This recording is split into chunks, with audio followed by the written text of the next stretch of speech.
Bienvenidos a este reportaje especial donde hoy revelaremos la verdad que Raphael Itier confesó antes de morir a los 99 años. En los próximos minutos, les llevaremos a un recorrido profundo por la historia oculta detrás del fundador del Gran Combo de Puerto Rico. Durante décadas, el nombre de Raphael Itier se convirtió en un símbolo absoluto de disciplina musical, liderazgo férreo y una visión artística que moldeó la identidad de la salsa moderna. Sin embargo, tras esa imagen pública impecable siempre existió una sombra, una duda permanente que acompañaba al maestro desde los inicios de su carrera. Esa duda se convirtió en la semilla de múltiples rumores, discusiones y conflictos que la prensa y los seguidores del género nunca lograron descifrar del todo. Hoy, con la distancia del tiempo y la serenidad que solo llega al final del camino, su última confesión arroja luz sobre un capítulo que permanecía cerrado para el público. Gracias por ver mi video y por apoyar este canal. Si te gusta este contenido, te invito a suscribirte para ayudarme a seguir creando más historias como esta. La figura de Itier no puede entenderse sin reconocer la dimensión histórica de su influencia, pues no solo fue el arquitecto sonoro de una de las agrupaciones más icónicas del Caribe, sino también un guardián celoso de un estilo que él consideraba un legado cultural. La forma en que controlaba cada arreglo, cada decisión y cada etapa creativa ha sido tema de discusiones entre músicos, productores y críticos musicales a lo largo de las últimas décadas. Pero lo que pocos saben es que esa obsesión no nació del perfeccionismo puro, sino de un episodio específico que lo marcó cuando aún era un joven músico tratando de encontrar su lugar en un Puerto Rico que vivía profundos cambios sociales y culturales. Ese episodio sería, con el tiempo, el origen de un silencio prolongado que Itier cargó durante casi toda su vida. Secreto que creció junto con su fama y que se convirtió en una especie de carga emocional que nunca pudo expresar abiertamente mientras seguía siendo la cabeza visible del Gran Combo. Incluso en los momentos de gloria, cuando la agrupación llenaba escenarios en Nueva York, Caracas o Ciudad de México, ese peso interno permanecía intacto, reforzando su carácter reservado y sus decisiones tajantes en el manejo del grupo. Cada éxito escondía una grieta, una tensión silenciosa que solo unos pocos dentro de la orquesta alcanzaron a percibir, pero que nadie se atrevió a confrontar directamente. En este primer capítulo exploraremos cómo los primeros pasos de Itier en la música moldearon no solo su talento, sino también la naturaleza del secreto que lo acompañó hasta su último día. Revisaremos su formación, las influencias que absorbió durante su juventud y los factores que lo llevaron a construir una personalidad artística tan rígida y tan compleja. Porque para entender el impacto de su confesión final, es imprescindible comprender el origen emocional y profesional de un hombre cuya vida parecía estar escrita en clave de ritmo, pero también en silencio. Para comprender la magnitud del legado de Raphael Itier, es necesario retroceder a los años en los que su identidad musical comenzó a formarse en silencio, a través de experiencias que poco a poco lo moldearon como uno de los directores más influyentes de la música caribeña. Nacido en Río Piedras en 1926, creció en un entorno donde la disciplina familiar se mezclaba con un ambiente social complejo que lo empujaba a buscar un refugio emocional en la música. Desde muy joven desarrolló una sensibilidad especial por el piano, instrumento que se convirtió en su vía de escape frente a las dificultades económicas y a la incertidumbre que rodeaba a su generación. Aquellos primeros contactos con la música no solo despertaron su vocación, sino que también lo llevaron a comprender la importancia de la estructura y el control dentro de una orquesta. Fue en conjuntos pequeños, en reuniones improvisadas y en locales modestos donde aprendió a leer el temperamento de los músicos, a identificar la esencia de cada ritmo y a descubrir que dirigir no consistía únicamente en dar órdenes, sino en anticipar emociones y tensiones. Esa capacidad para escuchar más allá de lo evidente se transformaría en una de sus herramientas más sólidas en las décadas siguientes. A mediados de los años 50, Itier ingresó en una serie de agrupaciones que le permitieron interactuar con figuras emergentes de la música puertorriqueña. Cada colaboración lo acercaba un poco más a la madurez artística que necesitaba para entender el funcionamiento real de una banda profesional. Pero fue su paso por el legendario combo de Rafael Cortijo lo que marcó un antes y un después en su vida. Allí no solo experimentó el rigor de las giras, los ensayos y las grabaciones, sino que presenció de primera mano los conflictos internos que pueden surgir cuando la fama llega demasiado rápido y la estructura del grupo no está preparada para sostenerla. El impacto emocional de aquella etapa sería profundo. Itier observó cómo decisiones mal calculadas, egos descontrolados y presiones externas podían desmoronar en cuestión de semanas lo que años de esfuerzo habían construido. Esta experiencia se convirtió en el cimiento de su visión de liderazgo para el futuro. Comprendió que, si algún día formaba su propia orquesta, debía blindarla contra cualquier factor que pudiera amenazar su estabilidad. Desde ese momento comenzó a desarrollar una filosofía clara, organización, disciplina absoluta y una autoridad central que mantuviera el equilibrio del grupo sin dejar espacio para improvisaciones peligrosas. Esa visión se consolidó con la disolución del grupo de Cortijo tras un escándalo que sacudió al ambiente musical de Puerto Rico.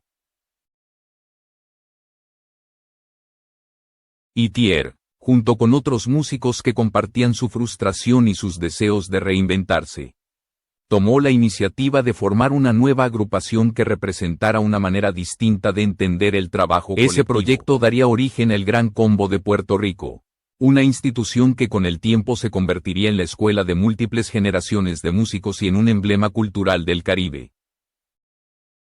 Sin embargo, aunque el nacimiento del grupo fue recibido como una oportunidad para empezar de cero, Itier cargaba consigo una inquietud que nadie conocía en aquel momento.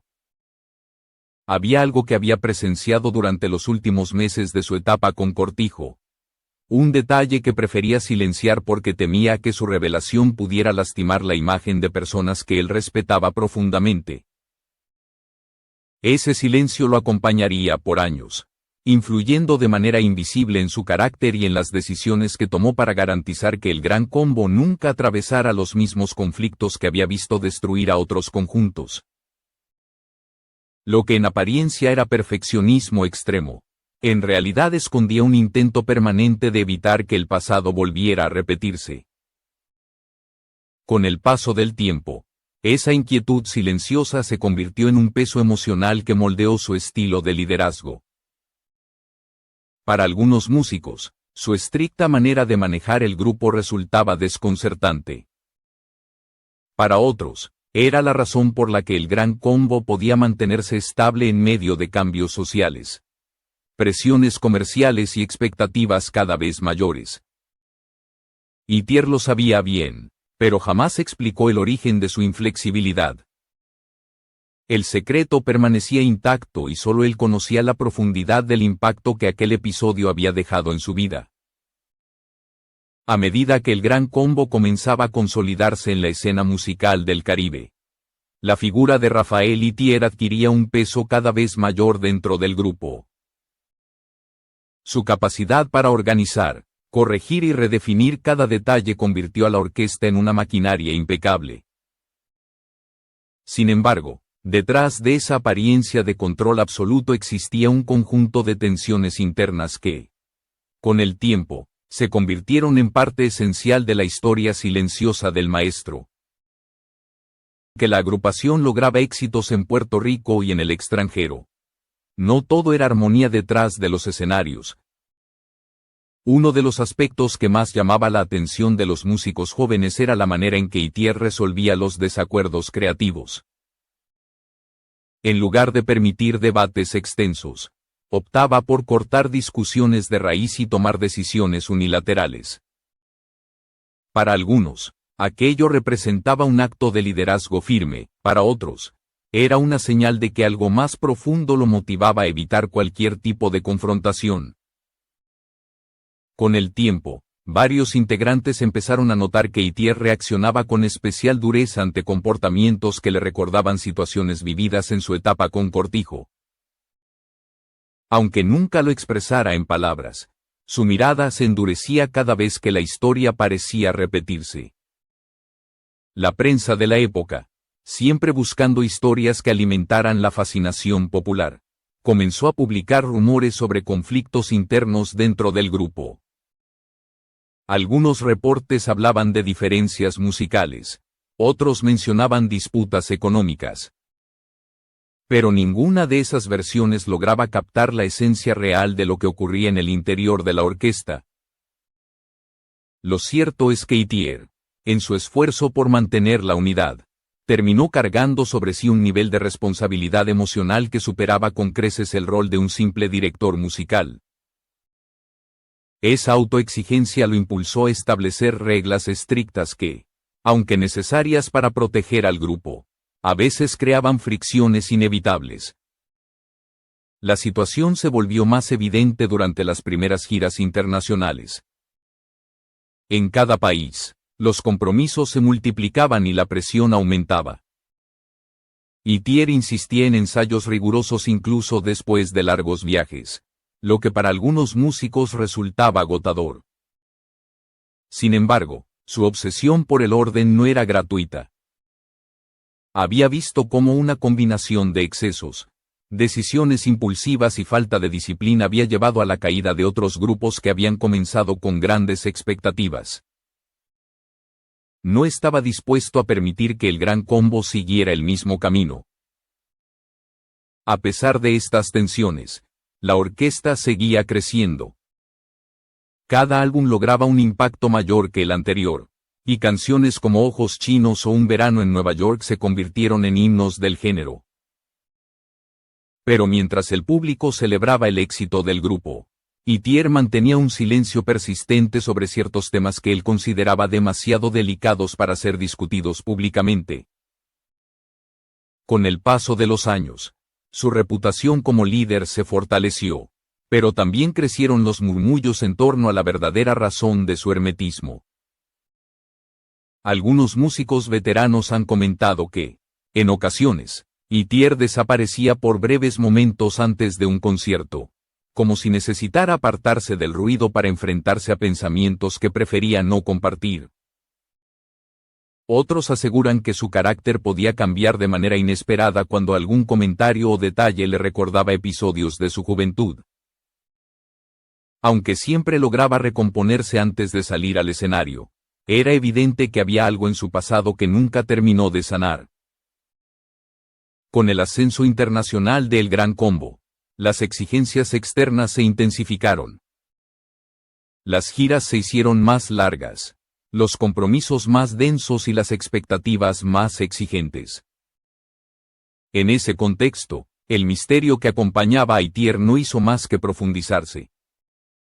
Su secreto, el mismo que había decidido ocultar para proteger a quienes consideraba parte de su familia musical, empezó a influir no solo en su conducta, sino también en la dinámica interna del grupo. Lo que nadie sospechaba era que esa verdad oculta sería el origen de la confesión final que revelaría solo al final de su vida. A medida que el Gran Combo alcanzaba dimensiones históricas, el círculo más cercano a Itier notaba que había ciertos momentos en los que el maestro parecía luchar contra sí mismo. Aunque el público lo veía como un líder imperturbable, puertas adentro había señales de un conflicto interno que se había intensificado con el paso de los años. Los músicos más jóvenes, que no habían presenciado las dificultades de su etapa previa, interpretaban su rigidez como parte natural de su carácter. Pero los veteranos sabían que esa inflexibilidad surgía de algo más profundo, de una herida que nunca se había cerrado. El punto de quiebre comenzó a manifestarse durante una serie de presentaciones en Estados Unidos, cuando la presión mediática se centró en tensiones supuestamente internas dentro del grupo. Aunque muchas de estas historias eran sensacionalistas, Algunas lograban rozar verdades incómodas que Itier prefería mantener enterradas. Había una narrativa que los periodistas perseguían con insistencia, la idea de que el maestro protegía secretos sobre los orígenes del grupo y sobre decisiones que cambiaron definitivamente el rumbo de su carrera. Cuanto más insistía la prensa, más hermético se volvía él. Con el tiempo, varias figuras del ambiente musical empezaron a relacionar esa actitud con un acontecimiento ocurrido en la última etapa del conjunto de Cortijo. Un episodio que muy pocos conocían en detalle. Se decía que Itier había sido testigo de una situación que comprometía a una persona muy cercana a él. Alguien a quien respetaba profundamente. Revelar esa verdad habría provocado un escándalo de dimensiones incalculables, con consecuencias devastadoras para la reputación de alguien que él consideraba una figura esencial en la historia de la música puertorriqueña. Esa fue la razón por la que decidió callar, incluso cuando su silencio significó cargar con críticas, malentendidos y rumores que crecieron con los años. Lo más sorprendente es que ese silencio no solo afectó su vida profesional, sino también su vida personal. Hubo momentos en los que Itier se distancia de amistades de larga data, temiendo que cualquier conversación pudiera acercarse demasiado a un tema que él se había prometido nunca mencionar. Incluso dentro del Gran Combo, mantuvo una línea estricta entre su rol como director y su vida privada. Aunque era respetado por todos, también era evidente que había una parte de él inaccesible, resguardada detrás de una muralla emocional que nadie podía atravesar. En una ocasión, durante una entrevista que jamás salió al aire, un periodista le preguntó si había algo de su pasado que lamentara profundamente. Testigos que presenciaron aquella grabación aseguran que Itier guardó silencio durante varios segundos, con una expresión que nunca antes habían visto en él. Finalmente, respondió con una frase breve, casi críptica, que dejó más preguntas que respuestas. Dijo que todo en su vida había sido una consecuencia natural de decisiones tomadas en momentos difíciles, y que algunas verdades, por respeto a otros, debían permanecer donde estaban. Esa declaración reforzó la sensación de que existía un capítulo oculto que excedía lo estrictamente profesional. A medida que los años avanzaban, el peso de esa verdad no revelada comenzó a reflejarse en su conducta. Aunque seguía dirigiendo con precisión y energía, se volvió más reflexivo, más reservado y, en ocasiones, más melancólico. Algunos músicos recuerdan que, después de ciertos conciertos, Itier prefería retirarse solo, como si necesitara un espacio para enfrentar pensamientos que llevaba décadas intentando mantener bajo control.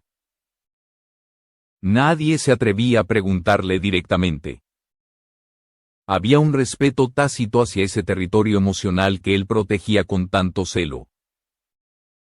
Ese secretismo alcanzó su punto máximo durante una reunión privada celebrada con motivo del aniversario de la orquesta. Durante aquella noche, varios integrantes veteranos notaron que Itier parecía más vulnerable que de costumbre. Habló de los inicios del grupo, de las dificultades, de los sacrificios y del compromiso que todos habían mostrado para mantener viva la esencia del proyecto. Pero hubo un instante en el que su voz se quebró ligeramente al recordar un hecho que describió simplemente como un momento que cambió su vida para siempre.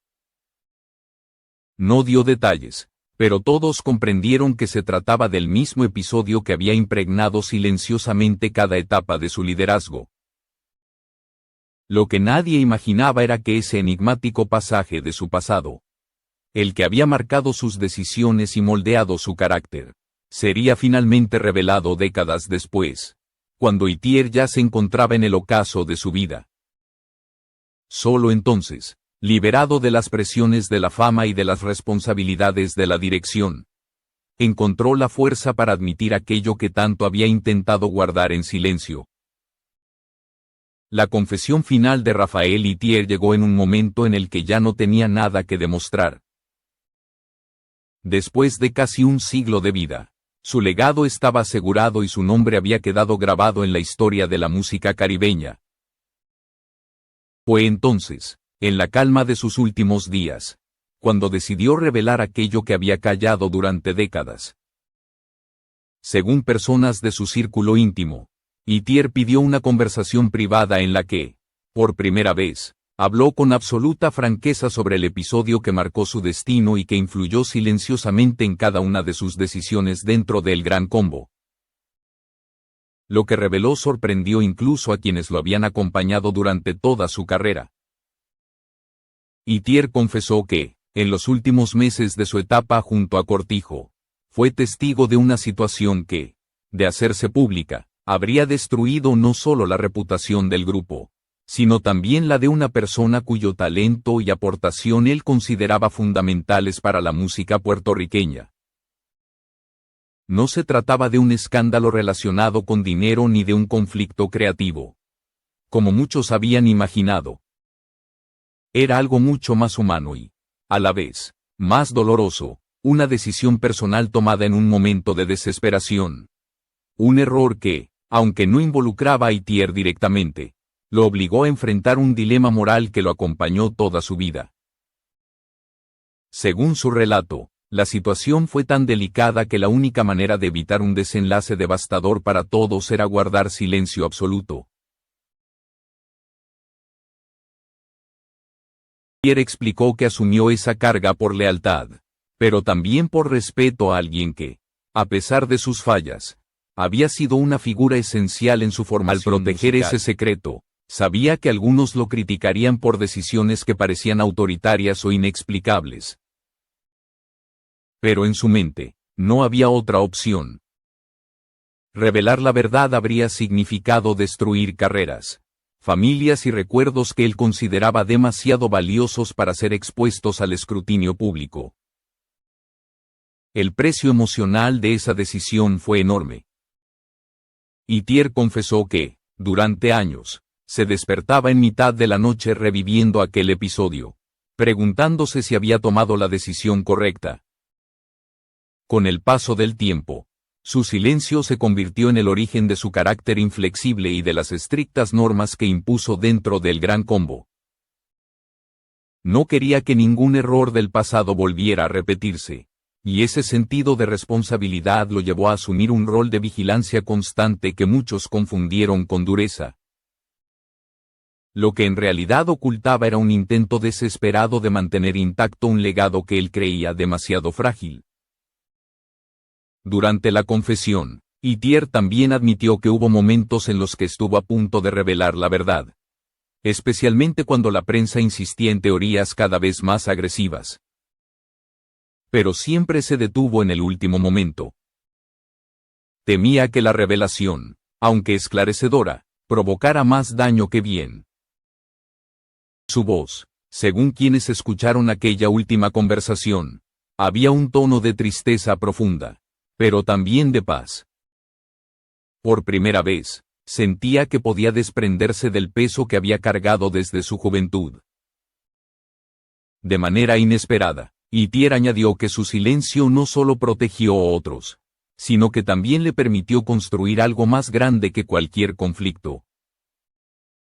A su juicio, el Gran Combo se convirtió en un símbolo de perseverancia precisamente porque él había aprendido de aquel episodio que la música, como la vida, requiere equilibrio, disciplina y decisiones difíciles. Sin esa experiencia amarga, dijo, quizás nunca habría desarrollado la claridad necesaria para sostener un proyecto que sobrevivió a generaciones enteras. Lo más desgarrador de su confesión fue la reflexión final. Itier reconoció que, aunque nunca fue perfecto, siempre actuó movido por un profundo sentido de responsabilidad hacia su gente y hacia la música que amaba. Admitió que sus silencios, sus gestos severos y su aparente hermetismo nacían del deseo de proteger un legado que consideraba sagrado. Para algunos, esa revelación fue una sorpresa, para otros, un cierre necesario para comprender la complejidad de un hombre que dedicó su vida entera al servicio de un sueño colectivo. Esa fue la verdad que Itier mantuvo oculta durante más de 60 años. Una verdad que, al final, no buscaba justificar sus decisiones, sino explicar el origen del peso emocional que lo acompañó hasta su último aliento. Esa confesión, el maestro no solo liberó su conciencia, sino que también permitió que las nuevas generaciones entendieran que incluso los líderes más fuertes cargan con historias que jamás imaginaríamos. La muerte de Rafael Itier a los 99 años no solo marcó el final de una vida dedicada por completo a la música, sino también el inicio de una reflexión profunda sobre su legado y el impacto que dejó en varias generaciones. Tras la revelación de su confesión final, músicos, críticos y seguidores comenzaron a reinterpretar muchos de los episodios de su carrera bajo una luz distinta. Lo que antes parecía simples decisiones estrictas de liderazgo ahora adquiría una dimensión emocional más compleja, revelando la carga silenciosa que había guiado cada uno de sus pasos. El Gran Combo de Puerto Rico, que durante décadas fue considerado un referente absoluto del género, se vio envuelto en una ola de homenajes que no solo celebraban la grandeza de su fundador, sino también la humanidad que finalmente emergía tras su partida. Muchos integrantes veteranos compartieron historias que nunca antes habían contado, relatando momentos en los que Itier los apoyó de maneras discretas, intervino en momentos cruciales o tomó decisiones difíciles para proteger el equilibrio del grupo.